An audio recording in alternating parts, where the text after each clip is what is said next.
Bonjour chers internautes, ravi de vous retrouver à nouveau sur LED Media Group pour ce flash d'information du mercredi 23 novembre 2023. Bonjour et bienvenue. Cette information, nous le démarrons avec la politique. Alors, le vote du budget du ministre du Commerce, de la Consommation et des petites et moyennes entreprises pour l'exercice de l'année 2023 a occasionné beaucoup de tensions à l'Assemblée nationale entre députés de la coalition Yewwi Askan Wi et le ministre Abdou Karim Fofana, qui, selon les députés de l'opposition, cherche à enfoncer Pape Alé Niang de par son discours qu'il a tenu à TV5 et dans tous les plateaux qu'il passe. Ce ministre prend sa riposte envers ses députés en parlant de l'affaire Sweet Beauté et poursuit que ces derniers auraient peut-être peur de sa mission de porte-parole du gouvernement.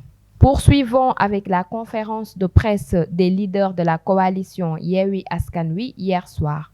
Le leader de PASTEF, M. Ousmane Sonko, a tenu son discours sur l'arrestation des leaders d'opinion. Il fustige sévèrement le régime de son Excellence, M. Macky Sall, qui veut faire taire toutes les voix discordantes et bat le record de détention pour crime d'opinion. Il s'est prononcé aussi sur l'arrestation de Pape Alé Niang en affirmant qu'il devrait être arrêté et déclare qu'il est le premier à dire ce que Pape Alé a dit et à déterminer des documents.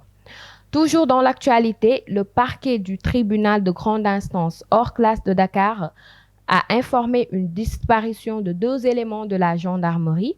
Il s'agit de Didier Badji et le sergent Fulbert Sambou de la direction des renseignements militaires. Cette déclaration est faite dans la soirée du samedi 19 novembre dont le procureur de la République annonce une enquête judiciaire et renseigne que des recherches ont été entamées pour les retrouver. Terminons avec l'actualité sportive, avec la blessure de Cheikhou Kouyaté et Abdou Diallo. C'était lors du match contre le Pays-Bas. C'était le tout premier match.